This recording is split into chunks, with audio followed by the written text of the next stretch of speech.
This video is a temporary placeholder.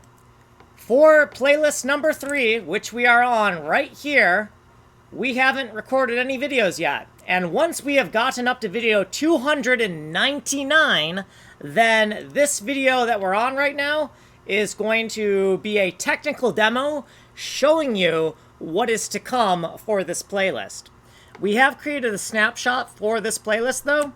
So right here for this specific video you're on, you can get the source code at kanjicoder/aim201. But we have not actually done anything useful with this source code here. Nothing that you have to worry about. The only thing we've changed in the source code is adding this comment.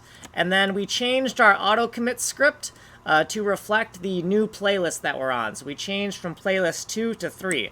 But none of the code changes that I'm doing in this placeholder video matter to you. You really don't have to worry about this video. I'm going to delete it in the future. So with that said, I hope to see you in the future. Like, subscribe, and send me money in the mail.